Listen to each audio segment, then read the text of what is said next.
Unang beses na walang suot na underwear sa bahay ng girlfriend para magtanong. Para hindi mapahiya, naghanda ako ng isa zero bote ng 82 na taon at saa. Pagdating ko sa lugar, pagbukas ng pinto, nagtigas ako sa takot. Nakatayo sa pintuan na may malambing na ngiti ang pinsan kong babae. Si Bayu na nagkasundo kaming mag-aral sa parehong universidad noong high school. At ang pinsan kong babae na may malamig na ngiti habang may dalang prutas sa kusina. Ito ang ex-girlfriend ng aking matinding kaaway sa kolehiyo na nagtagal ng 4 na taon. Kahit ang magandang tiyahin na bumaba mula sa itaas, ay ang kapatid ng kaibigan na nakipag-ugnayan sa akin ng lihim sa loob ng 6 na buwan 3 taon na ang nakalipas. Habang tinitingnan ko ang buong bahay na puno ng mga ex-girlfriend, hindi ko maiwasang magpawis ng malamig. Ano ba ito? Hindi ito dapat na pagbisita sa mga magulang. Ito ay malinaw na isang lamay para sa mga ex-girlfriend. Baby, huwag kang mag-alala. Mabait ang pamilya ko. Narito na. Chuying. Shenzhou. Bakit ka nandito? Kilala niyo ang pinsan ko. Ito ang boyfriend ko, si Shenzhou. Pinsan, ang unang pag-ibig ay pinsan ng kasalukuyang girlfriend. Kaklase ko sa high school. Magkaklase pala tayo. Ang swerte naman. Bakit ka nakatunganga pa dyan? Pasok na. Ang ganda talaga ng panahon ngayon. Nga. Kumare, kumusta? Tita, kumusta? Lola, kumusta? Si Xiao Shen nga pala ito. Ang ganda niya, napakatalino. Umupo na kayo, umupo na. Tangruo, yung college na nakipagkumpetensya sa akin ng 4 na taon para sa posisyon ng presidente ng student council. Siguradong masarap ang prutas na ginawa mo ngayon. Halika, ipakilala kita. Ito ang boyfriend ko, si Shenzhou. Ikaw pala, Shenzhou. Talagang saan mang dako ng buhay ay may pagkikita. Ang unang pag-ibig ay pinsan. Ang mortal na kaaway ay pinsan din. Sino pa? Sino ba yan, ang ingay-ingay sa gitna ng araw? Shenzhou. Tita. Gising ka na, tingnan mo kung gwapo ba ang boyfriend ko. Zilan. Yung kaibigan na nakilala sa bar. Huwag na kayong nakatayo. Kain na tayo. Xiao Shen. Ngayon, Lola ay nagluto ng paborito mong adobo.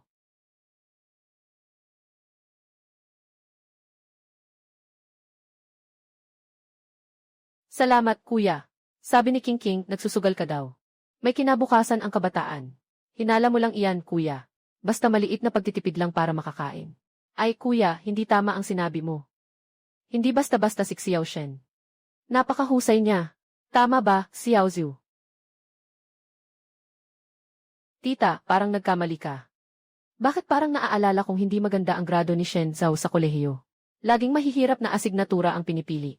Laging matitigas na buto ang kinakagat. Kaya't nagkamali ako at napuno ng dugo ang bibig ko. Bakit parang kakaiba ang usapan niyo, tita at pinsan? Kilala niyo na ba si Shenzhou noon pa? King, sinabi ko na kanina, di ba? Kaklas ko si Shenzhou noong high school. Kaklase ko si Chuying noong high school. Si Senior Tangru ay senior ko sa kolehiyo. Nakarating na kami sa ilang beses na pagkikita sa student council. Hindi pa masyadong close. Tungkol naman kay Auntie Z. Huwag mo na siyang tawaging auntie, masyadong formal. Tawagin mo na lang akong bailan. Kami kasi, nakilala namin sa isang party ng isang kaibigan. Nakapag-usap na kami ng ilang beses. Parang nagkakilala na tayo ng kaunti. Ayos lang iyon. Akala ko may hindi pagkakaintindihan kayo. Kumain ka na. Tingnan mo, sobrang kinakabahan ka, tumutulo na ang pawis mo. Si Xiao Shen. Ano ang gusto mo kay King ko? Gusto ko ang lahat tungkol sa kanya. Gusto ko ang kanyang kabaitan. Ang kanyang pagiging inosente. Gusto ko ang kanyang mga mata na may mga bituin kapag siya'y ngumiti. Kapag kasama ko siya, pakiramdam ko ang buong mundo ay naging maliwanag. Kailan mo balak siyang pakasalan? Wenking. Alam ko na maaaring medyo biglaan ang gawin ito ngayon. Pero hindi na ako makapaghintay. Mahal kita. Gusto kong bigyan ka ng tahanan. Gusto kong makita ka tuwing umaga. Sasagutin mo ba ako? Hindi ako sang-ayon. Shenzhou, ikaw ay isang sinungaling. Bakit ka pa nandito sa bahay namin? Ate, anong sinasabi mo? Anong sinungaling?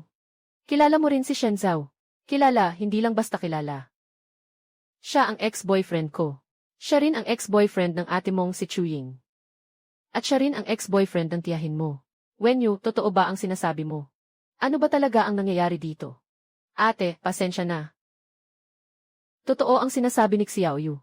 Tama. Si Shenzhou ang boyfriend ko noong kolehiyo. Kaming dalawa ni Shenzhou ay magkaklase sa high school. Nagkasama kami noon. Totoo ba si Shenzhou? Ang kapatid kong babae at ang tiyahin ko, sila ay. Ikaw, sinungaling ka. Niloko mo ako at ngayon ay pinapahamak mo ang kapatid ko. Ano ba talaga ang balak mo? Wala akong balak. Walang anuman ang layunin ko sa paglapit kay Wen King. Bago ang araw na ito, hindi ko alam na siya ay kapatid mo. Tumigil kayong lahat. Shenzhou, sabihin mo sa akin. Ano ba talaga ang nangyayari? Nagsama kami ni Chuying noong huling taon ng high school. Noong panahong iyon, pareho kaming inosente. Ito ay isang karaniwang kwento ng pag-ibig sa paaralan. Pagkatapos, naghiwalay kami sa malayo para sa pagsusulit. At nagkasundo na magkaibigan na lang. Nakilala ko si Tang Ruo sa student council ng universidad. Pareho kaming matigas ang ulo. Kaming dalawa ay magkalaban at magkasintahan. Sa huli, napagod din kami. Kaya naghiwalay na kami. Tungkol kay Ziran. Nakilala ko siya 3 taon na ang nakalipas sa isang salu-salo. Noong panahong iyon, nabigo ako sa negosyo. Masama ang pakiramdam ko. Uminom ako ng marami. Mas parang matanda na tayo. Kanya-kanyang kailangan. Hindi namin pinag-usapan ang damdamin. Pagkalipas ng 6 na buwan, tahimik na kaming hindi na nagkakausap. At si Wenyu, siya ang babae na maliban kay Wen King. Na pinangarap kong pakasalan. Magkasama tayo ng 3 taon. Mula sa wala akong anuman hanggang sa medyo umunlad ang aking karera. Akala ko magpapatuloy tayo. Ngunit 2 taon na ang nakalipas. Bigla siyang nawala sa aking mundo. Hinahanap ko siya ng 1 taon ngunit hindi ko siya mahanap. Hanggang sa nakatagpo ako sa kanya 6 na buwan na ang nakalipas. Nakilala ko si Wen King. Para siyang isang sinag ng liwanag. Na humila sa akin mula sa madilim na bahagi ng aking sarili. Talaga bang nagkataon lang ang lahat ng ito? Isang napakakakaibang pagkakataon, ha? Ito. Pagkakataon. Shenzhou. Ang galing mo pa ring magkwento tulad ng dati. Yung mga sinasabi mo. Sino ang makakapagturo? Ako ang makakapagturo. Totoo ang sinabi ni Lola Shenzhou. At saka, totoo. Ako ang nagsabi na maghiwalay kami. Tulad ng sinabi niya tungkol sa amin. Sa pagitan ng mga adult, kusang loob kami. Hindi naman maituturing na may nanloko sa isa't isa. At para sa katotohanan. Bagamat siya ay nasa masamang kalagayan noon. Pero mabuti ang kanyang pagkatao. Sa kahit na anong paraan, hindi siya humingi ng pera sa akin nang kami naghiwalay. Kayo ba'y nababaliw? Bakit kayo tumatayo para sa kanya? Huwag kayong maloko niya. Ang lalaking ito ay pinakamagaling sa mga matatamis na salita. Tumigil ka na. Xiaoyu, sabihin mo sa akin. Bakit ka umalis nang walang paalam 2 taon na ang nakalipas? Noong panahong iyon, nakakuha ako ng offer mula sa isang universidad sa ibang bansa. Para sa isang offer, maaari mong iwanan ang lahat. Hindi man lang nagpaalam bago umalis. Ano talaga ang nangyari? Ano bang hindi pagkakaintindihan ang meron sa inyo ni Shenzhou? Maaari mo bang sabihin sa amin? Walang hindi pagkakaintindihan sa amin ni Shenzhou. Shenzhou, sabihin mo sa akin. 2 taon na ang nakalipas. Saan tayo pumunta noong gabi bago tayo naghiwalay? Araw iyon ng kaarawan ko. Bumili ako ng kwintas na matagal ng sinasabi ni Wenyu. Naghahanda na akong mag-propose sa kanya. Ngunit sa araw na iyon, may malaking nangyari sa kumpanya. Isang mahalagang proyekto. Dahil sa pagtataksil ng kasosyo. Nasa bingit ng pagkabangkarote ang kumpanya. Wala akong magawa kundi tawagan si Wenyu.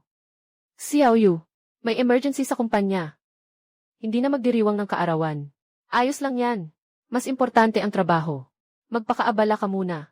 Pagkatapos, uminom ako ng maraming 8 panandang pandagdag isa. Sa bar na 8 panandang pandagdag isa, nakatagpo ako ng isang babaeng parehong nadarama ang pagkabigo. Siya. Bailan. Naalala mo na si Shenzhou. Sa wakas, naalala mo na. Wala akong Wenyu. Pakinggan mo ako, ipapaliwanag ko. Noong araw na iyon, malapit nang mabangkrap ang kumpanya ko. Uminom ako ng labis. Wala kaming nangyari ni Zilan. Noong gabing iyon, parang talaga nga nauwi kita. Pero sobra akong uminom. Natutulog sa sofa. Paggising ko kinabukasan. Nandun pa rin ako sa sofa. Maayos pa ang suot ko. Kaya wala tayong nangyaring anuman. Tama ba? Dapat nga. Walang nangyari. Narinig mo ba? Wenyu, ako si King Z. Talagang isang hindi pagkakaintindihan ito. Shenzhou. Sa tingin mo, may saysay pa ba ang pagsasalita nito ngayon? Kaya ka nagparusa sa akin ng kamatayan dahil dito. Gaano kalihaga ang 3 taong pagmamahalan natin? Paano ako magtitiwala sa'yo? Tinawagan kita ng maraming beses. Nagpadala ng maraming mensahe. Pero parang hindi mo pinapansin. Tawag. Noong gabing iyon dahil sa mga bagay sa kumpanya, nainis ako at pinatay ang cellphone ko. Pagkagising ko kinabukasan, sakit na sakit ang ulo ko. Pagkatapos kong bumangon, direkta akong pumunta sa kumpanya. Nang matapos ako, 3 araw na ang lumipas. Binuksan ko ang cellphone ko. Sobrang daming tawag at mensahe mula kay Wenyu ang lumabas. Nang tumawag ako ulit, naka-off na ang cellphone ni Wenyu. At pagkatapos ay nawala si Wenyu. Ganito pala iyon. Xiao Yu. Sa totoo lang, hindi lahat ng kasalanan ay kay Shenzhou. Dahil ikaw ang nagpasya na makipaghiwalay kay Shenzhou noong una. Sa akin ang ideya. Ang pag-alis ni Wenyu ay desisyon ng kanyang ama. Hanggang ngayon, Xiao Yu, hindi rin kita tinatago. 2 taon na ang nakalipas, siniyasat ko si Shenzhou. Noon, maganda ang relasyon nyo. Nasa yugto na kayo ng pagpaplano ng kasal. Bilang ama, syempre, kailangan kong pangalagaan ang iyong hinaharap. Naghanap ako ng tao ng tahimik para alamin ang kanyang background sa pamilya. At ang kalagayan ng kumpanya noon. Ngunit ang resulta na nakuha ko noon ay hindi maganda. Ang iyong kumpanya ay nahaharap sa isang malaking krisis noon. At ang iyong pamilya ay isang karaniwang pamilyang nagtatrabaho lamang. Wala silang maibigay na tulong sa iyo. Kaya't nagdesisyon akong gumawa ng hakbang. Kailangang ipalabas agad si Xiao Yu sa bansa. At putulin ang lahat ng koneksyon sa loob ng bansa. Kaya noong gabing iyon, umiyak akong umuwi at sinabi sa iyo at sa nanay. Na kailangang agad-agad akong makalabas ng bansa. Sabi ng tatay mo, mas mabuti ang masakit ng mabilis kaysa sa matagal. Para sa ikabubuti namin. Para sa akin, para sa ikabubuti ko. Nakatitig lang kayo habang ako'y nagdurusa ng 2 taon. Nakita ninyo akong nagkamali tungkol sa kanya ng 2 taon. Sinira ninyo ako. Sinira ninyo ang buhay ko. Ate, huwag ka nang umiyak. Huwag ka nang umiyak. Tio, gusto ko lang sanang magtanong sa inyo ng isang tanong. Kung hindi nangyari ang kumpanya ko noon, kung milyonaryo ako noon, gagawin mo pa rin ba iyon? Hindi. Leslie. Totoo nga. Shenzhou, saan ka pupunta?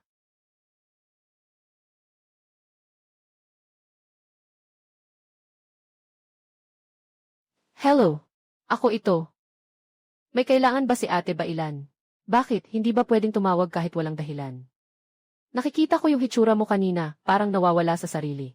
Ate, nag-aalala lang ako, kaya tumawag ako. Salamat sa pag-aalala mo. Wala akong problema. Hindi pa rin siya kaakit-akit. Shenzhou, may sasabihin ako sa iyo. Anong bagay? Tungkol kay Wenyu. Anong nangyari sa kanya? Kakaunti na lang at nag-away sila ng tatay niya sa bahay. Ngayon, nakasara siya sa kwarto at umiiyak hanggang sa mawalan ng hininga. Ano ba talaga ang gusto mong sabihin? Shenzhou, kung talagang mahal mo si Wenking, huwag kang magtago tulad ng isang duwag. Maganda ang sinabi mo sa hapagkainan kanina. Pero ano ang silbi ng salita kung walang gawa? Ngayon, nag-iisa siya, na humaharap sa isang mapaghiganting ama, at isang naguguluhang kapatid na babae, at saka itong mga ex-girlfriend na nakatingin sa atin. Sa tingin mo, kayang tiisin ng batang iyon? Tama ka. Pupunta na ako ngayon. Ay, huwag kang magmadali. Pagdating mo, mas lalo lang itong magiging masalimuot. Ibig mong sabihin, pumunta ka sa bahay ko. Mayroon akong ilang bagay na nais kong pag-usapan ng mag-isa sa iyo. Pumunta sa bahay ng isang ex-girlfriend. Mukhang hindi ito tama.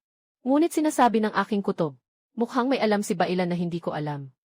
CJ, ipadala mo sa akin ang address. Pumasok ka na. May gusto ka bang sabihin? Shenzhou, sa tingin mo ba, ang dahilan kung bakit galit na galit sa'yo si Wenyu, ay dahil lang sa hindi pagkakaintindihan noon? Hindi ba? Siyempre, hindi. Ang hindi pagkakaintindihan ay isang panggising lamang. Ang talagang nagpaluha sa kanya ay ibang bagay. Anong nangyari? Matapos kayong maghiwalay, nalaman niyang siya ay buntis. Hindi ito possible. Palagi tayong may mga proteksyon. Walang ganap na ligtas na paraan. Nalaman niyang buntis siya 2 buwan pagkatapos niyang umalis sa bansa. Sa isang banyagang bansa, walang kamag-anak, at doble pang betrayal mula sa pamilya at minamahal niya. Nag-iisa siya sa isang banyagang bansa. Gaano siya kasisisi? At ang bata, noon, mahina ang kanyang mental na kalagayan. At sobrang seryoso ang reaksyon niya sa pagbubuntis. Sa isang aksidente, hindi niya naisalba. Akala ko nawalan ako ng isang anak. Pero wala akong alam. Kaya galit siya sa'yo dahil umalis nang hindi nagsasabi. Galit siya na nawala niya ang batang iyon dahil sa'yo. Pinipilit niyang mag-aral at magtrabaho. Para lang makapunta sa harap mo. Para tanungin ka ng diretsyo. Babantayan kita. Ngunit hindi niya inisip. Nang bumalik siya. Ikaw na pala ang boyfriend ng kanyang nakababatang kapatid. Ano bang ginawa ko? Shen Zhao, sinasabi ko ito sa iyo. Hindi para magdusa ka. At hindi rin para makipag-ayos ka kay Wen Yu. Gusto ko lang na maintindihan mo, na hindi na posible ang sa inyo ni Wen Yu. Ang tanging magagawa mo ngayon, ay alagaan si Wen Qing. Tungkol kay Wen Yu, ako na ang bahala sa kanya. Si Chuying at si Tang Ruo ay may pangunawa. Pero ang kondisyon ay, kailangan mong ipakita sa lahat ng tao sa pamilya Wen, na mahal mo si Wen Qing. Siya lang ang nais mong pakasalan. Gamitin ang mga aksyon upang ituwid ang pagkakamali, at alisin ang kanilang galit. Ate Bailan, salamat sa pagsabi sa akin ng katotohanan. Alam ko na kung ano ang dapat kong gawin. Xiao Li, tulungan mo akong gawin ang 3 bagay. Una, agad na makipag-ugnayan sa pundasyon na ating nakipagtulungan. Gusto kong magdonasyon ng 500 yuan sa mga batang babae sa mga mahihirap na lugar sa bundok sa pangalan ni Wen Qing. Tandaan, ito ay sa kanyang personal na pangalan. Huwag hayaang malaman ng sinuman. Ibigay sa akin ang lahat ng bahagi ng proyekto ng real estate sa New Haibay. Lahat ay ilipat sa pangalan ni Wen Yu. Tama ang narinig mo. Gawin mo na, huwag nang magtanong kung bakit. Pangatlo, tingnan mo ang kumpanya kung saan nagtatrabaho si Tang Ruo. At ang mga proyektong kanyang hinahawakan. Kailangan kong malaman ang lahat ng kanyang mga kakumpetensya. At lahat ng mga hamong kanyang kinakaharap sa proyekto. Shen, Ginoong Shen, ano ito? Gawin mo ang sinabi ko.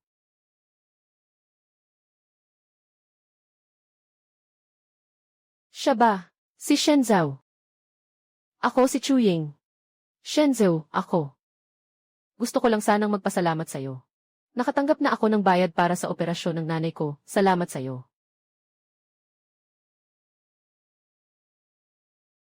Walang anuman.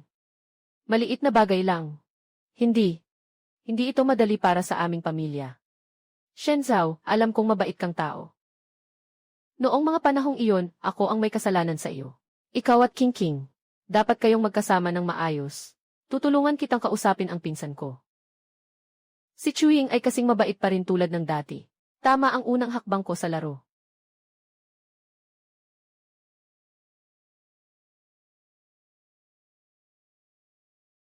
Ikaw ba ang gumawa nito? Ano? Nabasag ang pondo ng aking kalaban. Biglang umatras ang Hongyuan Group.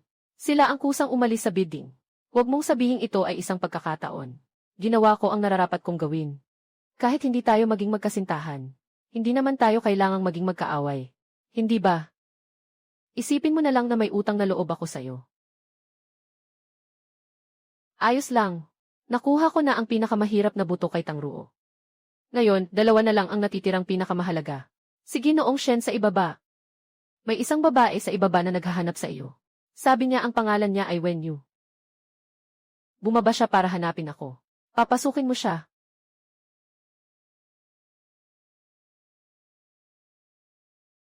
Shen Zhao, ano bang ibig mong sabihin? Wala namang ibig sabihin. Ito ang utang ko sa iyo. Utang mo sa akin. Akala mo ba na sa pamamagitan ng pera, maaari mong mapawi ang sakit na naidulot ko sa iyo? Akala mo ba na ang perang ito ay mabibili ang anak natin na hindi pa ipinanganak? Wala akong ganoon. Alam ko na kahit gaano pa karami ang pera, hindi ito makakabawi. Hindi ko binibigay ito para humingi ng tawad sa iyo. At hindi ko rin ito ginagawa para makipagbalikan sa iyo. Gusto ko lang tapusin ito. Tungkol kay Wen Yu noong nakaraan. Noong nakaraan, hindi na tayo makakabalik. Ang mahal ko ay si Wen Qing. Ang kasunduang ito ay para sa iyo. Para sa huling bagay na gagawin ko para sa ating nawalang pagmamahal. Simula ngayon, hindi tayo may utang sa isa't isa. Hindi tayo may utang sa isa't isa. Shen Zhao, puntahan mo si King King. Halos mabaliw na siya sa pag-aalala nitong mga araw. Hindi na kaya ni King King. Aalis na ako para hanapin siya ngayon.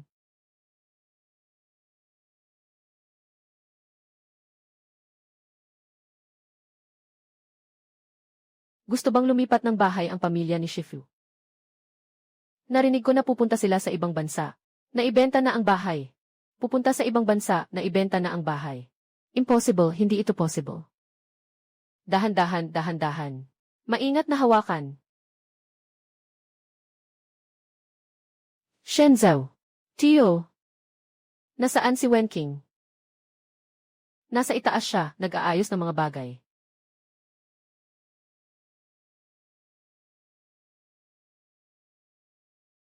Shenzhou, nandito ka pa rin.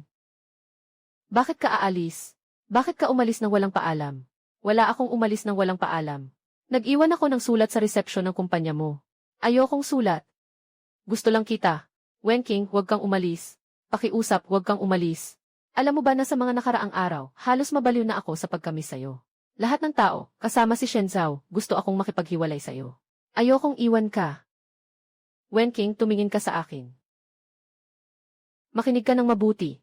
Mula ngayon, huwag kang mag-isip ng iba. Kailangan mo lang sagutin ang isang tanong. Mahal mo pa ba ako? Gusto mo pa bang makasama ako? Kahit gaano kahirap ang hinaharap. Handa ka bang sumama sa akin? Handa ako. Mula simula hanggang sa wakas, ikaw lang ang mahal ko. Sumama ka sa akin. Saan tayo pupunta? Isang lugar na walang makakapaghiwalay sa atin.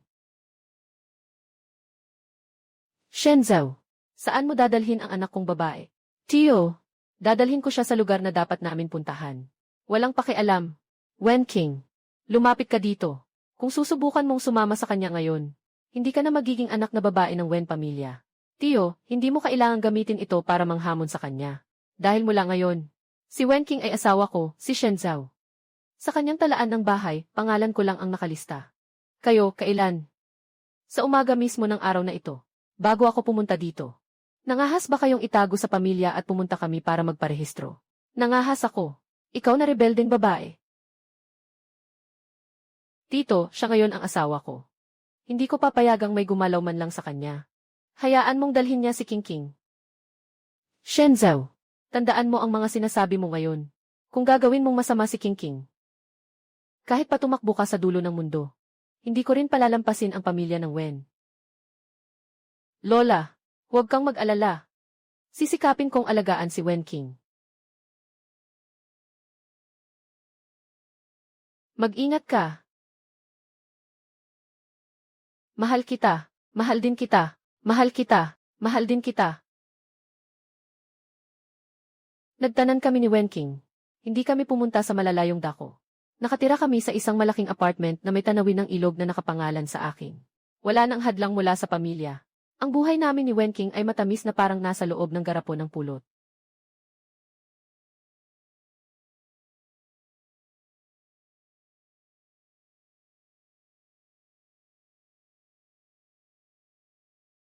Talagang parang ginto ang pagtatago ng magandang babae. Ate Tangru, bakit ka nandito? Bakit hindi ko ma-check ang aking tanga na kapatid na babae? Makinig ka, tiyuhin ko. Ibig sabihin, si Tatay Wenking. Gumamit siya ng lahat ng kanyang koneksyon. Nagsisikap siyang wasakin ang iyong kumpanya. Ganito ka lang tumugon. Alam mo ba na talagang determinado siyang pabagsakin ka? Maraming proyekto sa kumpanya mo ang naantala kamakailan, di ba? Hindi na rin kaya maaprubahan ang loon sa bangko. Alaynan, bakit ka pa rin kalmado? Hindi ka ba natatakot na masira ang pinaghirapan mong kaharian? Sa isang iglap lang, mawawala lahat. Pero mas natatakot ako na mawala si Wenking. Tang, alam mo ba? Noong 2 taon na ang nakakaraan nang mawala si Wenyu. Akala ko ang nawala sa akin ay pag-ibig. Ngunit ngayon ko lang naintindihan. Ang nawala sa akin ay ang karapatan. Dahil ako'y mahirap. Ako'y mahina. Kaya wala akong karapatang pumili. Kailangan ko lang na masaksihan ang pag-alis ng taong mahal ko. Kaya nitong 2 taon, nagsusumikap akong kumita ng pera. Palakasin ang sarili. Hindi para sa anumang kaharian. At lalo na hindi para sa titulong bilyonaryo. Ang dahilan ko ay para sa susunod na makatagpo ko ang taong mahal ko. Maging mayroon akong sapat na lakas ng loob upang sabihin sa buong mundo na hindi. Ngayon, nakilala ko si Wenking. At ang tiyuhin mo ang taong iyon sa buong mundo. Hindi ko maaring matalo sa laban na ito. Ano ang kailangan mong ipagawa sa akin? Kailangan mo akong tulungan. Huwag kang magkamali, ayaw ko lang sa ugali ng tiyuhin ko. Naakala niya ay tama siya. At gusto ko ring makita kung gaano ka talaga kahusay. Ang pinakamahalaga ay, ayaw kong makita si Wenking na umiiyak. Salamat sa iyo, Tang Ruosheng, sa walang kwentang usapan. Sabihin mo na, ano ang kailangan kong gawin? Kailangan kitang tulungan na makipag-ugnayan sa isang tao, na kayang makipagsabayan sa iyong tiyuhin. Sino? Si Xiaoyu. Hindi mo na ito kayang ipagpatuloy. Para sa isang lalaki. Sulit ba? Pinsan. Sa totoo lang. Si Shen Zhao ay hindi masamang tao. Totoo ang nararamdaman niya para kay Qingqing. Totoo. Gaano ba kahalaga ang kanyang taos pusong damdamin? Noong una, para sa iyo. Para kay Tangruo at para sa akin. Alin sa mga pagkakataon ang hindi taos puso? Sa mundong ito, ang taos pusong damdamin ng mga lalaki ay hindi mapagkakatiwalaan. Ang tanging mapagkakatiwalaan ay pera at kapangyarihan.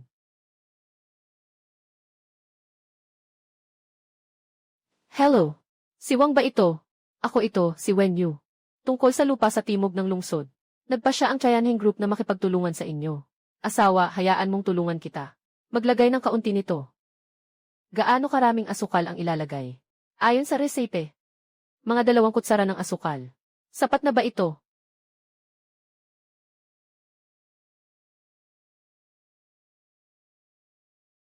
Sa tulong ng ama ni Wen at Wen Yu, ang aking kumpanya ay nahulog sa isang hindi pa naganap na krisis.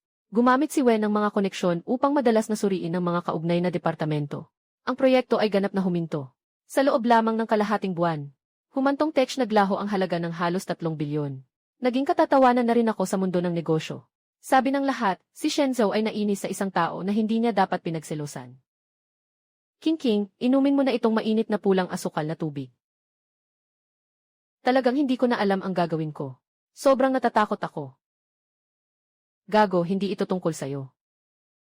Sinong nagsabing siguradong talo ako?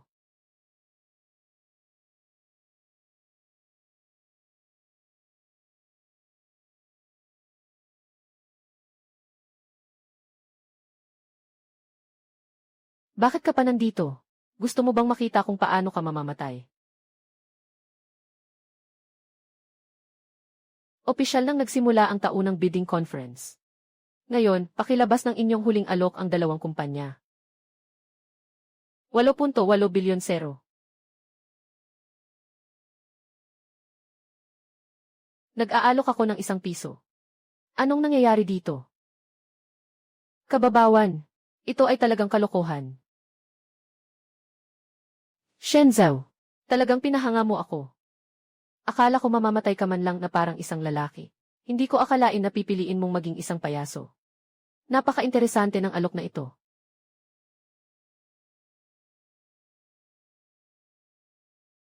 Mayor Lee, ano ang ibig mong sabihin? Sadyang nagkakagulo siya. Ginoong Shen, maaari mo bang ipaliwanag ang kahulugan ng iyong alok? Mga leader, mga kasamahan, nagbid ako ng 1 piso. Hindi ito para makuha ang atensyon ng lahat. At hindi rin dahil ako'y nababaliw. Sa halip sa tingin ko, hindi dapat sukatin ng pera ang proyektong ito. Ang Ilay Industry Park ay hindi lang ang kinabukasan ng ating lungsod. Mas lalo pang isang pag-unlad ng industriya. Pag-unlad ng teknolohiya ng chill. Pag-unlad ng teknolohiya. Napakahalaga ng proyektong ito. Paano tayo magiging kasangkapan ng mga kapitalista para sa kita? Kami sa Zhaoyuan Technology ay handang tumanggap ng simbolikong bayad na 1 piso. Nangangako kami na ang lahat ng kita mula sa proyekto, maliban sa pagpapanatili ng pangunahing operasyon ng kumpanya, ay ilalaan sa susunod na pananaliksik at pag-unlad, at sa pag-upgrade ng industriya. Magkakaroon tayo ng isang espesyal na pondo na pinangangasiwaan ng gobyerno para suportahan ang mga lokal na startup sa teknolohiya. Hindi namin kailangan ng pera. Ang kailangan lang namin ay isang pagkakataon upang para sa lungsod na ito at sa panahong ito ay maibahagi namin ang aming lakas. Maganda, napakagandang talumpati. Dapat ganito ang pananaw at responsibilidad ng mga negosyante.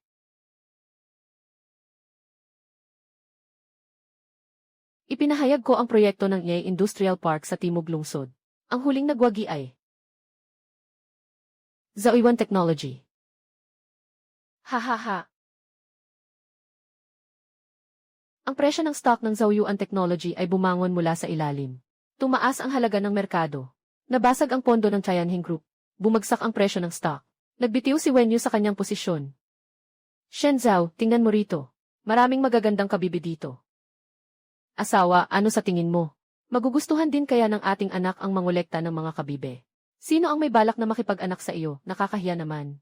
Hindi ka naman makikipag-anak sa akin. Sino ang makikipag-anak sa akin? Ako na lang ang magkakaanak.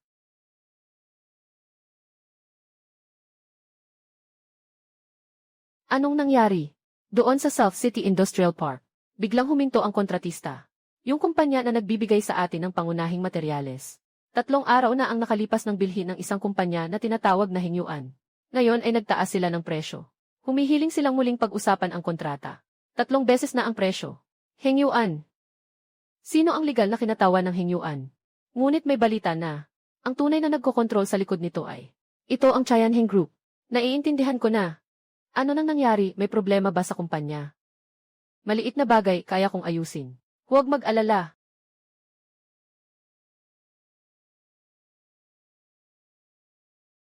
Ate Tangruo, ang Tianheng Group ay may ginagawang masama sa akin. Nahulaan ko na. Nagpalit sila ng bagong leader. Ang pangalan niya ay Zhao Heng, isang matigas na tao. Tulungan mo akong tingnan ang mga barahan ni Tianheng ngayon, Tangruoji. Sa pagkakataong ito, gusto kong malaman nila ang magiging kapalaran ng sinumang mang-aabala sa akin, Shenzhou. Pasensya na, mahal. Kapag natapos na ang bagay na ito, babayaran kita ng doble.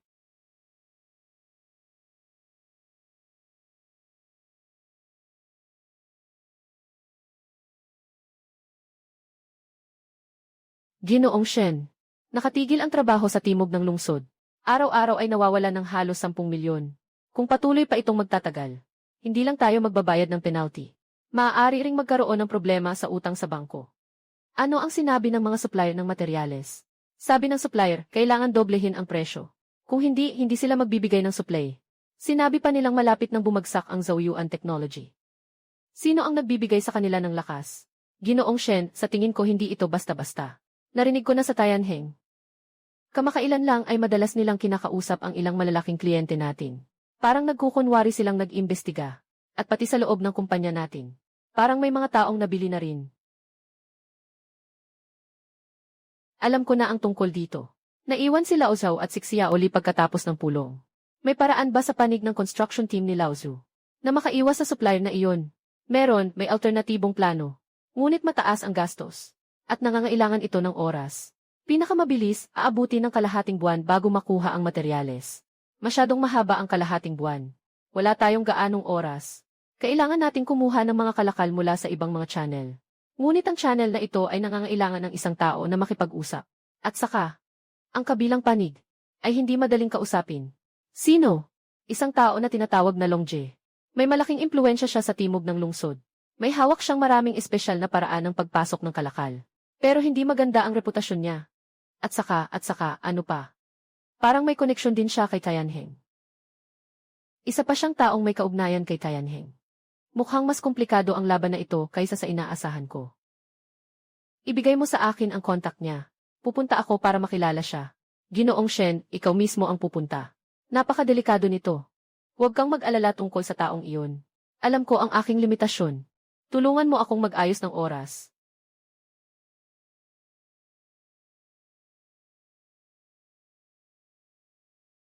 Kapatid Long, matagal na akong humahanga sa iyo. Humahanga, ha ha ha ha. Anong sikat na pangalan meron ako? Nandito lang ako para kumita ng makakain. Nagpakumbaba si Longje. Diretso na ako sa punto. Nandito ako ngayon para humingi ng tulong sa iyo. Tinutulungan mo pa ang isang malaking boss tulad ni General Shen. Kailangan mo pa ba ng tulong ko? Tungkol sa proyekto sa Timog Silangan. Siguro narinig na ni Brother Long. Kailangan ko ng isang batch ng materyales. Sana matulungan ni Brother Long na magpasok ng koneksyon. Alam mo ba, Ginoo Shen? Nakausap na nila sa Tianheng tungkol dito. Yung mga kalakal sa bahaging ito. Sino man ang mga has na magbenta sa'yo. Kung makalaban lang sa kanila. Kaya't nagpunta ako kay Longje. Matalinong tao. Hindi naglalagay ng lahat ng itlog sa isang basket. Nakakatuwa, nakakatuwa. Sige, bibigyan kita ng pagkakataon. 1 milyon, tutulungan kita. Pero si Tianheng ay mananagot. Ikaw na ang bahala. Masaya ang pagtutulungan.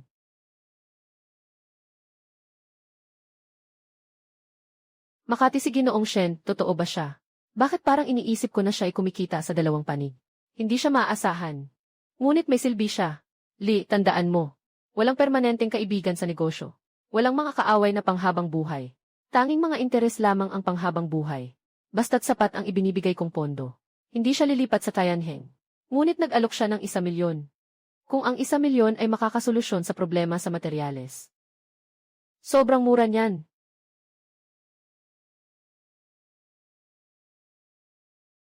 Shenzhou, anong nangyari, may problema ba? Nawawala ang ate ko. Sabi niya kaninang hapon aalis siya. Hanggang ngayon, hindi pa siya bumabalik. Naka-off ang telepono niya. Hindi rin siya mahanap. Halos mabaliw na si nanay sa kaba. Nakapag-report na kami sa pulis. Huwag kang mag-alala, pupunta na ako ngayon.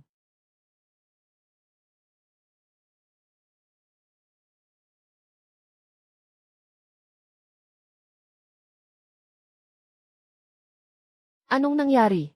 Umalis si Xiaoyu ng alas 3 ng hapon. Sabi niya, mamimili sa mall.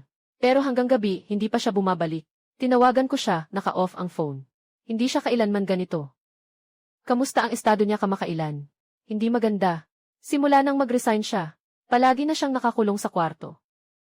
Hindi kumakain o umiinom. At hindi nakikipag-usap sa iba. Marami na kaming sinubukang hikbiin siya, pero wala pa ring epekto. May balita na ba mula sa pulis? Kaka-report lang ng kaso. Hindi pa ganun kabilis. Hahanapin ko siya. Saan ka pupunta para hanapin siya?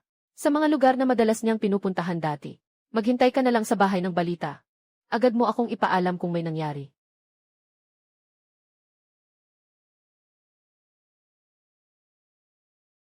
Sino ka? Huwag mong alalahanin kung sino ako. Nasa kamay ko ang ex-girlfriend mo na si Wenyu.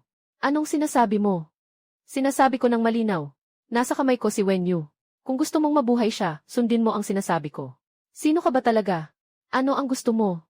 Kailangan mong umatras sa proyekto ng Chengnan Industrial Park. At ilipat mo ang lahat ng bahagi ng proyekto ng Xinghaibay sa Tianjin Group. Ikaw ay nananaginip. Talaga, kaya maghintay ka na lang na kunin ang katawan ni Wenyu. Shenzhou, huwag mong alalahanin ako. Huwag silang pagbigyan. Wenyu, huwag kang matakot. Sasaluhin kita. Tiyak na ililigtas kita. Isipin mo sa loob ng 24 oras. Kung hindi ka magbibigay ng sagot pagkatapos ng 24 oras, huwag mong sisihin kami kung hindi kami magpapakita ng kabaitan.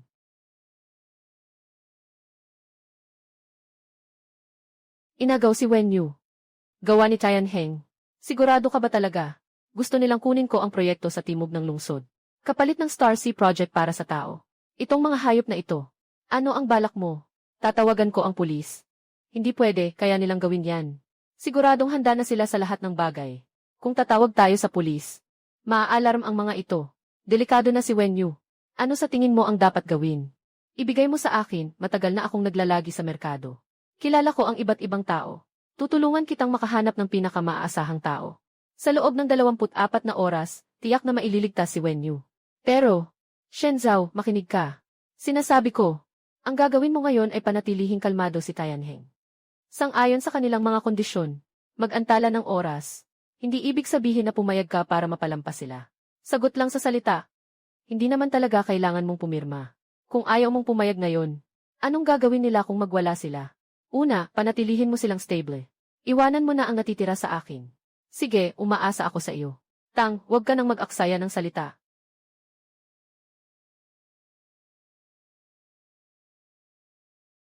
Nahanap ko na. Naka-lock up sila sa isang abandonadong bodega sa timog ng lungsod. Nakipag-ugnayan na ako sa mga tao. Kailangan nating kumilos bago magsikat ang araw. Sasama rin ako. Huwag ka na pumunta, makakadagdag ka lang sa gulo. At saka, kung may mangyari, paano mo ipapaliwanag kay Wenking? Hintayin mo ang balita ko.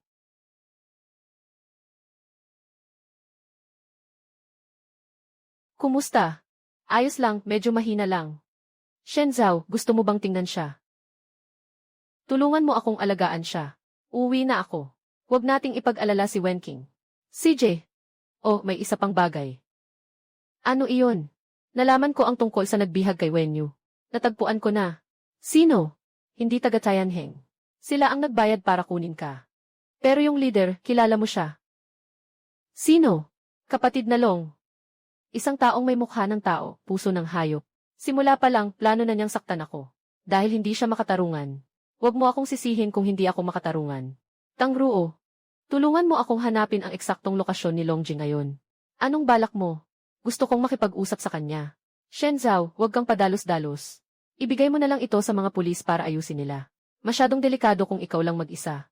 Pwede mo itong ipasa sa akin. Pwede rin sa pulis. Pero gusto kong personal na ayusin ito. Baliw ka ba? May tao siya. May baril siya. Anong laban mo sa kanya? May isip ako. Hahaha. Uy, Ginoong Shen. Anong hangin ang nagdala sa'yo dito? Magaling si Longje. Ano ang ibig sabihin ng sinasabi ni Ginoong Shen? Alam mo na yan. Ikaw ba ang may kinalaman sa nangyari kay Wenyu? Kailangan may ebidensya ang sinasabi ni Ginoong Shen. Sinasabi mo, ano ang ginawa ko? Wala akong alam kahit ano. Sige, tutulungan kitang alalahanin. Kahapon ng hapon. Nagpadala ka ng tao para kidnapin si Wenyu. Itinago sa isang abandonadong bodega sa timog ng lungsod. Kailangan ko bang sabihin pa ng mas detalyado? Shen Zhao, huwag kang magpakita ng kahihiyan. Walang hiya. Matagal na akong nandito sa lugar na ito. Walang may ganang makipag-usap sa akin ng ganyan. Bitawan mo. Anong mangyayari kung hindi? Putang ina, suntukin mo ako. Huwag kayong gumalaw, hulaan nyo kung ano ang laman nito. Anong bagay ito? May kumpletong video ng pagkidnap ninyo kay Wenyu. Simula sa pagsunod ninyo sa kanya, hanggang sa ikinulong ninyo siya sa bodega. Bawat detalye ay malinaw na malinaw sa video. Ano, papasabugin mo ako? Ako ba ang papasabugin mo? Subukan mong tumaya. Kapag ibinigay ko ito sa pulis, walang sinuman sa inyo ang makakatakas. Panggagahasa at pangingikil. Kahit papaano, tiyak na makakakuha ng 10 taon o 8 taon. Lahat kayo, umalis na. Shen Zhao, matalino ka, ano ang gusto mong mangyari? Ano ang gusto mong mangyari? Madali lang, sabihin mo sa akin. Sino ang nag-utos sa iyo? Hindi mo ba alam na nagtatanong ka lang ng walang pakundangan, Tianheng? Sino ba si Tianheng? Sino talaga siya? Isang taong nagngangalang Zhao Heng. Hindi ko pa naririnig ang pangalang Zhao Heng. Bakit niya ako tinatarget? Hindi ko alam ang dahilan niyan. Basta't binigay lang niya sa akin ang isang utos. Para masira ang kumpanya mo. Kasama rin ang pagdukot kay Wenyu, ideya niya iyon. Sabi niya ito ang kahinaan mo. May isa pang bagay na hindi niya sinabi. Bakit naman ako ang pinili nilang target? Sabi niya, utang mo sa Zhao ang isang buhay. Utang mo sa Zhao ang isang buhay. Kailan pa ako nakipag-ugnayan sa Zhao? Alam ko lang ito. Ang iba, tanungin mo na lang siya. Sa sandaling lumabas ako. Huminga ako ng malalim. Walang anumang video sa BSP. Naglalaro lang ako. Maliwanag na nanalo ako. May mas malaking problema pang darating. Zhao Heng, ang pamilya Zhao. Salamat, Shen Zhao. Salamat sa pagtulong mo sa kapatid ko.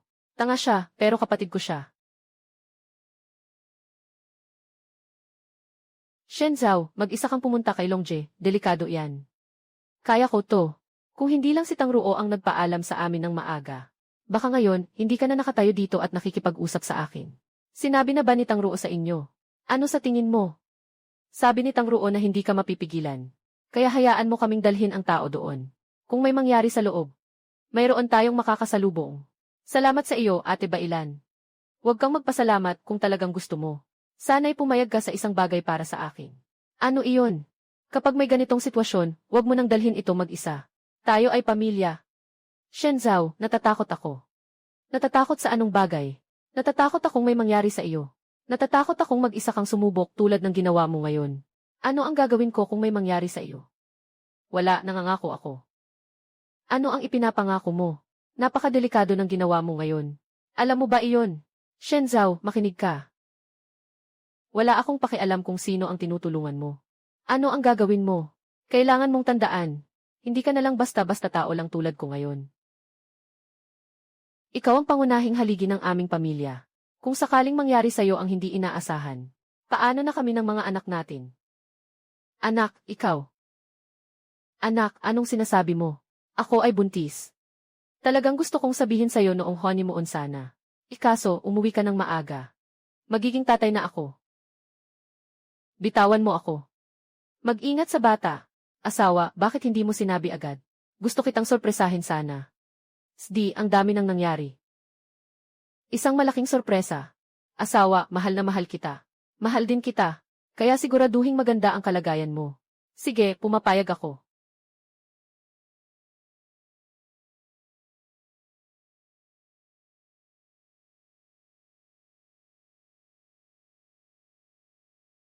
Villa ni Zhao Heng.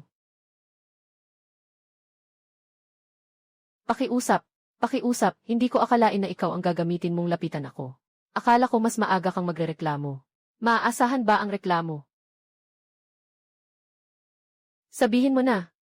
Ano ang gusto mong pag-usapan? Gusto kong magtanong, bakit? Bakit ikaw ang pinagtutuunan ng pansin?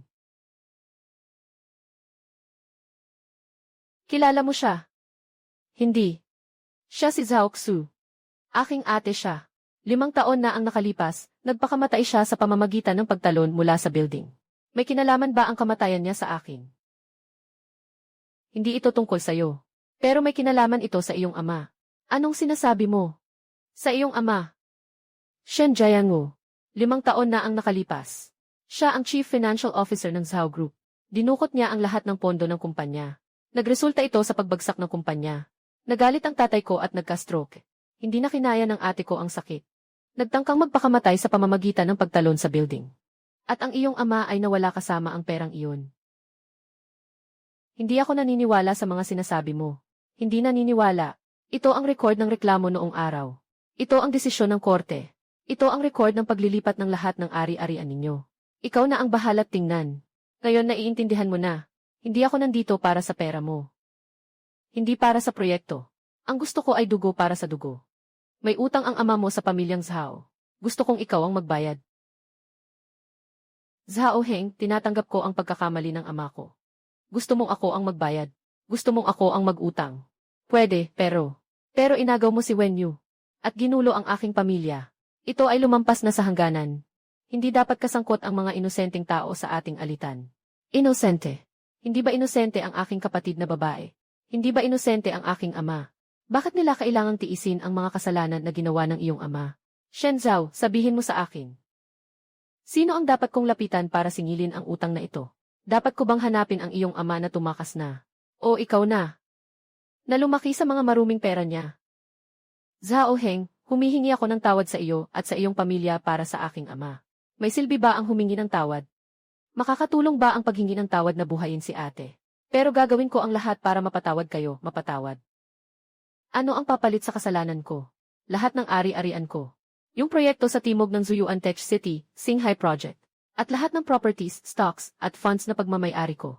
Ibibigay ko lahat sa'yo. Ikaw? Anong sinasabi mo? Sinasabi ko na ibinigay ko na lahat sa'yo. Ito ang utang na binayaran ko para sa ama ko. Pero tapos na ang usapan na ito. Mula ngayon, magkakasundo na tayo. Hindi mo na pwedeng saktan ang pamilya ko. Hindi mo na pwedeng saktan ang mga kaibigan ko. Huwag mong sisirain ang asawa ko at ang anak niya sa tiyan niya. Siraulo ka na.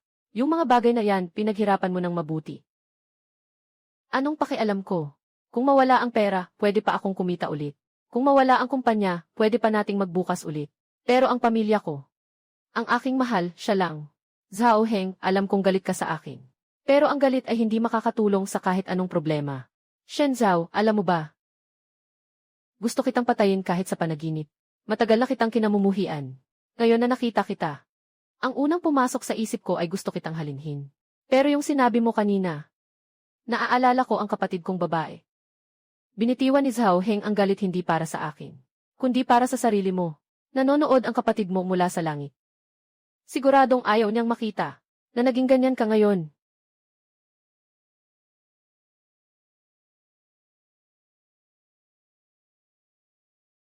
Nandito ka na, nabasa ka ba? Mabilis, magpalit ka ng damit. Ito ang unang beses kong gumawa nito. Subukan mong tikman kung masarap. Sobrang sarap, kaya uminom ka pa. May natira pa sa kawali. Tama nga. May nakipagkita ka ba sa ibang tao ngayon? Paano mo nalaman, mukhang may mali ang tingin mo nang bumalik ka? Kahit na nakangiti ka, pero ang mga mata mo ay malungkot. Tama ang ginawa mo. Hindi mo dapat dalhin ang pagkakamali ng iyong ama habang buhay. Sa tingin ko, napakamatapang mo. Salamat sa iyo, mahal. Salamat sa anong bagay. Pero kailangan mong pangakuan ako ng isang bagay.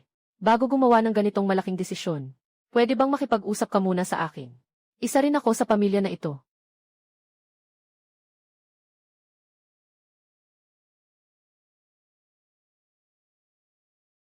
Shen Zhao, yung sinabi mo kahapon, totoo ba? Totoo. Kaya pumunta ka sa opisina ko ngayon. Ayusin natin ang mga papeles. Okay, lalabas ka na naman. Pupunta ako para sa mga papeles. Iiwan ko ang kumpanya kay Zhao Heng. Babalik ka pa ba para kumain ng tanghalian? Dapat makakabalik ako. Naghihintay ako sa bahay. Mag-ingat ka sa daan.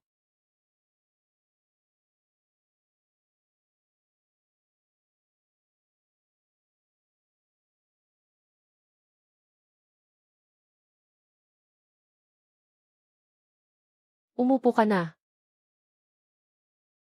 Ito ang kasunduan sa paglilipat ng pagmamay-ari. Suriin mo muna.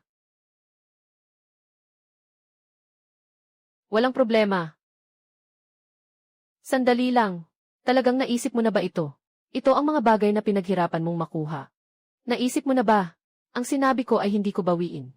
Ito ang bagong kontrata ng supplier ng materyales para sa proyekto sa timog ng lungsod. Ang presyo ay ibinalik sa orihinal na halaga. Nakausap ko na rin si Longje. Hindi na kita guguluhin. Zhao Heng, ikaw, huwag magkamali ng akala. Hindi ako tumutulong sa iyo. Tapos na ako sa bagay na ito.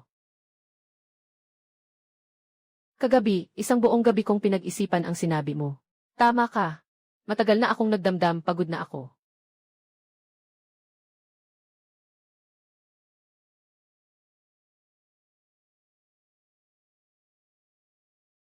Tungkol sa proyekto sa Timog Kanluran. Ipapagawa ko sa iba. Tungkol naman sa tatay mo. Hindi ko na rin hahabulin pa. Tatay kong si Zhao Heng talaga namang. Tama na. Sasabihin ko na hindi na kita hahabulin. Kung pakiramdam mo ay hindi ka komportable, magtrabaho ka ng maayos sa negosyo mo. Huwag mong hayaang mawala ng trabaho ang mga tao sa kumpanya mo dahil sa pagbagsak mo. Salamat sa'yo. Huwag mo akong pasalamatan. Tara na. Bago ako magbago ng isip. Saan ang libingan ng kapatid ni Zhao Heng? Gusto kong makita. Sa Quezon, no. 23 ng Kingshan Cemetery sa Kanlurang Lungsod. Zhao Xu. Sian, ang mga pinagdaraanan mo. Sian, humihingi ako ng tawad sa iyo para sa aking ama. Kaf Bian, humihingi ako ng paumanhin para sa aking ama. Mak Bian, kahit alam kong walang silbi ang paghingi ng tawad. Umalis na.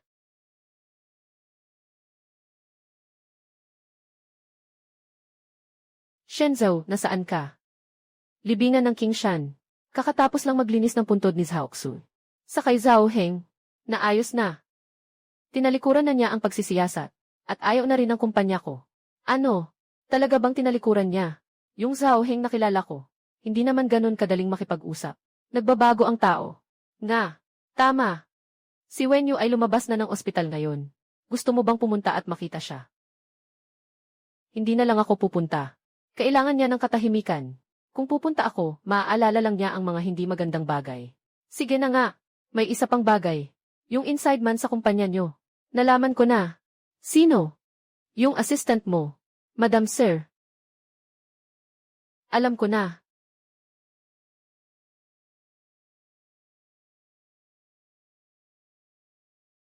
Ginoo, si Shen, pinatawag mo ako. Siya Oli, ilang taon ka nang sumusunod sa akin. Si Ginoo Shen ay 2 taon at kalahati na. Ang bilis talaga ng panahon. Nga, noong una, 5 lang ang tao sa kumpanya. Ngayon, halos 50 na kami. Siya Oli, naisip mo na ba ang magtayo ng sarili mong negosyo balang araw? Nakatawa si Ginoo Shen. Masaya ako na nagtatrabaho ako sa ilalim ninyo. Ayaw kong pumunta kahit saan. Ayos lang iyon. Sige, magtrabaho ka na.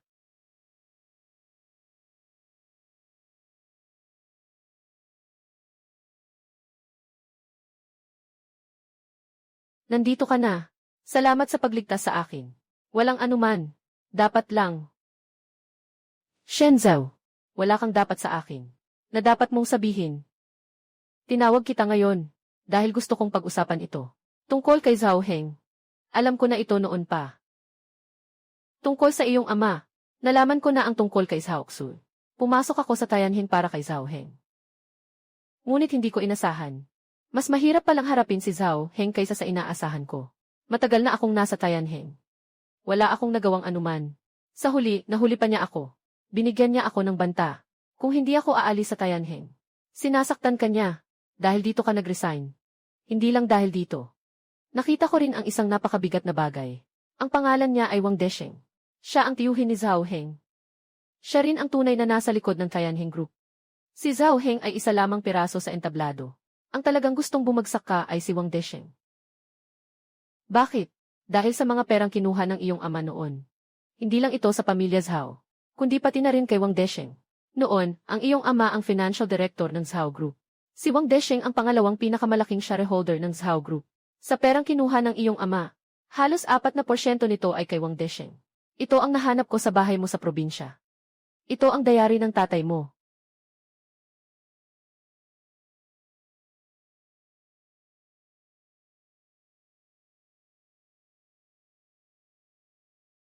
Nalaman ko na hindi kusang tumakas ang tatay. Pinilit siya ng iba. Shen Zhao, ayos ka lang ba? Nireview ko ang bahay mo sa probinsya. Wala akong nakitang lugar na madalas niyang pinupuntahan. Matagal na akong nag-isip. Sa tingin ko, iisa lang ang posibleng dahilan. Noong bata ka pa, may dinala ka bang espesyal na lugar ng iyong ama? Noong bata ka pa. Alam ko na kung saan na.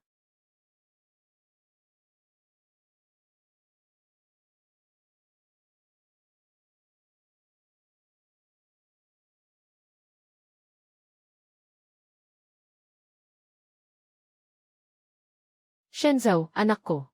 Kung mapadpad mong makita ang liham na ito, ipinaliwanag ko na wala na ako. Pasensya na, hindi ako isang mabuting ama. Hindi kita nasamahan sa paglaki. Ito ang pinakamalaking pagsisisi sa aking buhay. Yung pera, wala akong ginastos kahit isang sentimo. Lahat ay naipon sa account na ito. Ang password ay ang iyong kaarawan. Shenzhou, hintayin mong magkaroon ka ng kakayahan. Ibalik mo ang perang ito sa mga empleyado. Tatay, patawad sa iyo. Patawad din sa pamilya Zhao. Patawarin mo si tatay. Shenzhou, saan ka nagkaproblema? Anong nangyari? Nakatutok na sa iyo ang mga tao ni Wang Desheng. Alam nila na nahanap mo ang talaarawan ng iyong ama, na naghahanap sa iyo. Nasaan ka na ngayon? Sabihin mo sa akin agad. Nandito ako.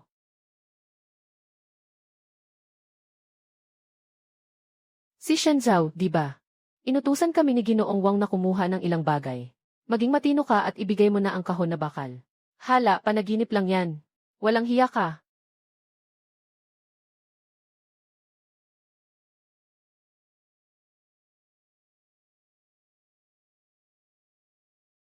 Ang galing mong makipaglaban. Tingnan ko lang kung gaano ka katagal makakatagal. Gusto mong kunin. Kung may lakas ka, halika kunin. May tapang ka, huwag kang tatakbo. Tumakbo ka. Bakit hindi ka na tumatakbo? Tama na ang takbo. Sigurado ka bang gusto mong makipag-away dito? Oh, nandito tayo sa Water Source Protection Area. May mga kamera sa paligid. Nakita ang mga kuha habang hinahabol mo ako. Dapat na naitala na ng malinaw. Ha, nanloko mo ako. Kung ayaw mong maniwala, subukan mo. Anyway, tinawagan ko na ang isa-isa zero kanina gamit ang telepono ko. Dapat nasa daan na ang mga pulis. Ang tapang mo talaga. Tara na.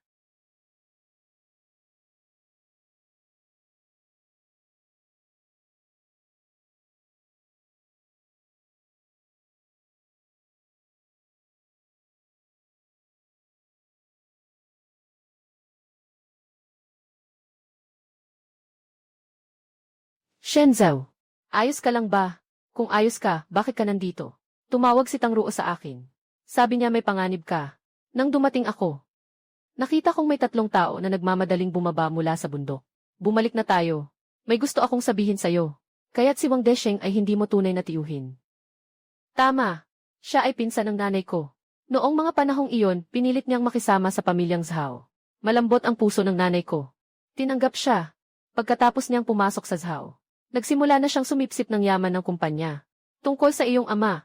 Sa panlabas, mukhang siya ang tumakas na may pondo. Ngunit sa katotohanan, si Wang Desheng ang unang kumilos. Pinilit ang iyong ama na magdala ng kasalanan. Ang aking ama ay pinilit lamang. Ang iyong ama ay isang financial director lamang.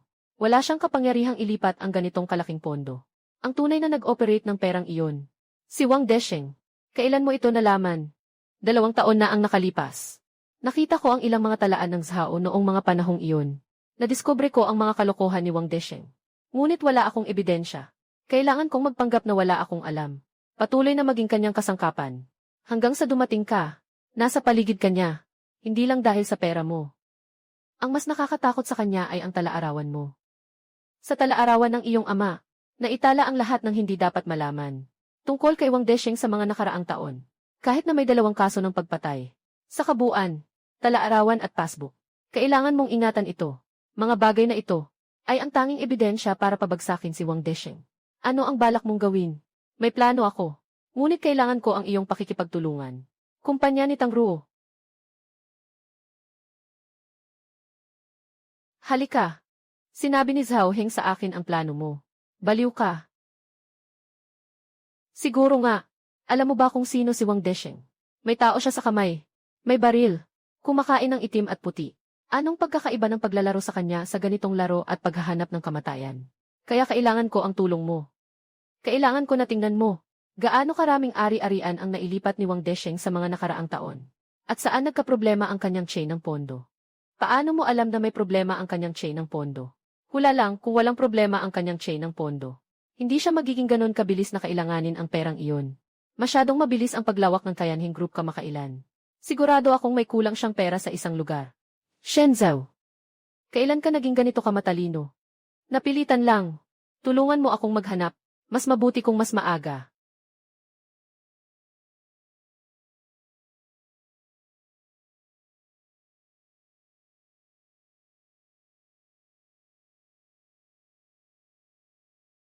Wang Desheng. Ikaw na si Shen Zhao, di ba? Matagal ko nang narinig ang iyong pangalan. Umupo ka. Huwag kang mag-atubiling umupo. Ang iyong ama ang pinakamagaling na financial director na nakita ko. Sayang, nagkamali siya ng landas. Nagkamali ng landas. Sa tingin ni Ginoong Wang, saan nagkamali ang aking ama? Kumuha siya ng pera na hindi niya dapat kinuha. Yung pera ay sa Zhao Group. Dinala niya ito. Nagdulot ito ng pagkawasak sa maraming tao. Kabilang ka na rito. Mukhang marami kang nasuring impormasyon. Hindi naman masyado. Pero sapat na ito. Ano ito? Ang dayari ng tatay ko. Maraming nakasulat dito. Kasama na kung paano mo siya pinilit gumawa ng fake na libro. Paano mo inilipat ang ari-arian ng kumpanya. At kung paano ka pinilit ni Zhao Xui hanggang sa mapatay siya. Shen Zhao, alam mo ba kung sino ang kausap mo? Alam. Isang mamamatay tao.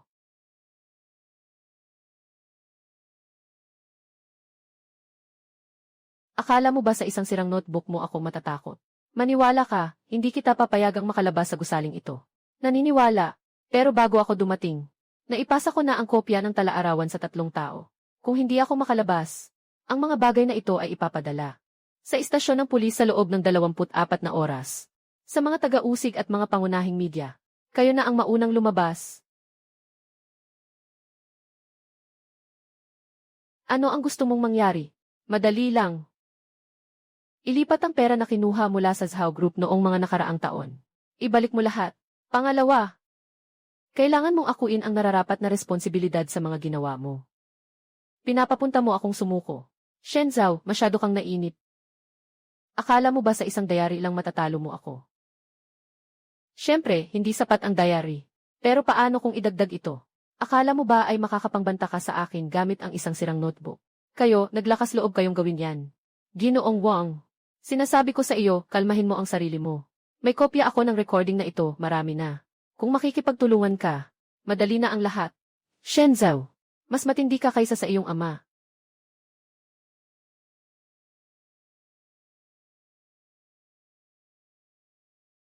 Mga ginoo at ginang, mga shareholders. Salamat sa inyong pagdalo sa taunang pagpupulong ng mga shareholders. Bago magsimula ang opisyal na agenda, may mahalagang bagay akong nais ipaalam sa lahat. Tungkol kay Wang Desheng, ang aktwal na controller ng Tianjin Group, na inakusahan ng pagnanakaw ng tungkulin, panghihikayat ng suhol at pagtanggap ng suhol. Pati na rin ang sinadyang pananakit. Mga krimen na nagdulot ng kamatayan at iba pang mga katulad na katotohanan. Zhao Heng, nagwawala ka na. Hindi ako nawawala sa katinuan. Nandito ang lahat ng talaan ni Wang Desheng sa mga nakaraang taon. Sa paglilipat ng mga ari-arian ng kumpanya, inutusan niya ang iba na bantaan si Zhao Xu, na nagdulot ng ebidensya sa pagpatay ni Zhao Xu. Si Wang Desheng, kami ay mula sa Economic Investigation Team ng lungsod. Ikaw ay inakusahan ng maraming krimen sa ekonomiya. Mangyaring sumama sa amin upang tumulong sa investigasyon. Matapos mahuli si Yu Desheng, agad na pumasok sa balita ang tungkol sa Tianjin Group. Gamit ang malupit na pamamaraan, nilinis ni Zhao Heng ang lahat ng tao sa kumpanya na may kaugnayan kay Wang Desheng. Lahat sila ay tinanggal. Yung pera na iniwan ng tatay ko, ginamit para bayaran ang mga nawalang halaga ng mga empleyado ng Zhao Group noon. Bilangguan ng makabaka. Anong ginagawa mo dito? Anong ginagawa mo dito 58,234? 58,234. Tinitingnan mo ba ang tawa ko? 58,234. Hindi, gusto ko lang itanong sa iyo isang bagay. Anong nangyari? 58,234. Noong mga panahong iyon, naisip mo bang pakawalan ang tatay ko? Shenzhou, sobrang dami na ng mga pagkakamaling nagawa ko sa buhay ko. Sobra pa sa aking bilangin. Ang tatay mo ay mabuting tao. Hindi niya dapat nasangkot sa bagay na ito. Pasensya na. Hindi ako bumalik. Medyo huli na para sa pahayag na ito. 3 buwan mula ngayon.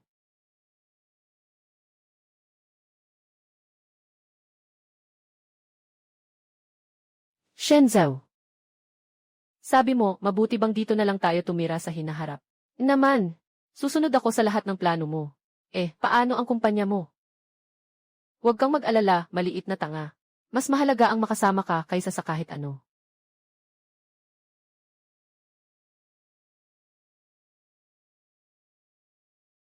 Mabait na baby, mabait na baby. Makikita ka na ni Papa agad. Shenzhou, sabi mo ba masakit ang mga anak? Siguro masakit nga. Mayroon ka bang paraan para hindi ako masaktan? Ito. Wala ako. Wala akong. Kaya anong silbi nitong sinasabi mo? Sige na, asawa, huwag magalit. Matulog na tayo sa kwarto.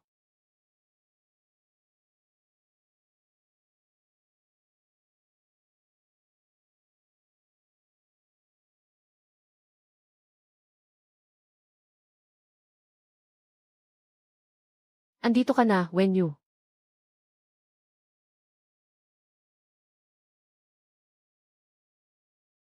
Shenzhou.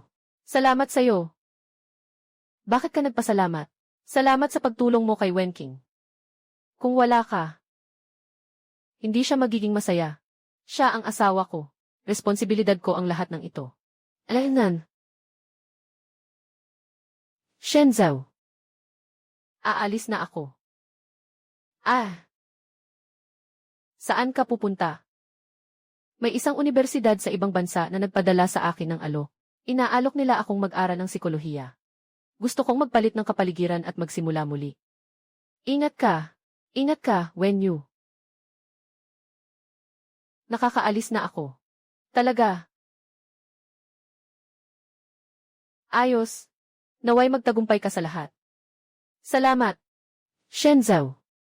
Dapat mong alagaan si Wenking. Kung magkasala ka sa kanya, hindi kita patatawarin. Gagawin ko.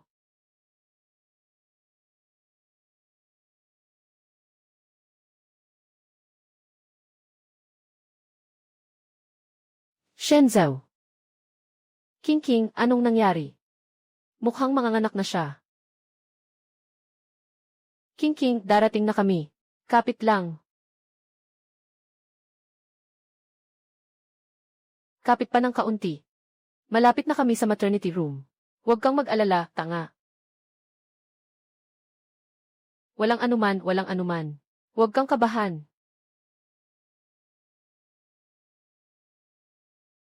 Binabati ang pamilya. Babae ang isinilang.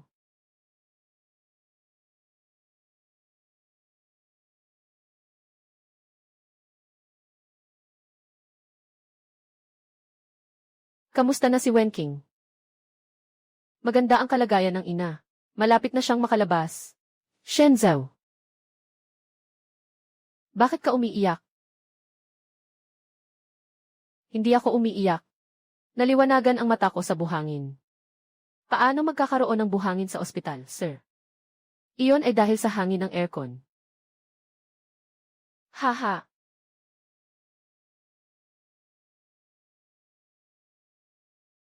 Shenzhou, dumating ka na. Andito na ako.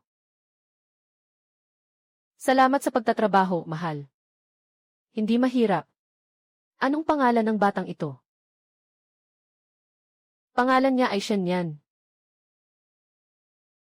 Ang ganda ng pangalang ito. Shenyan, maligayang pagdating sa mundong ito.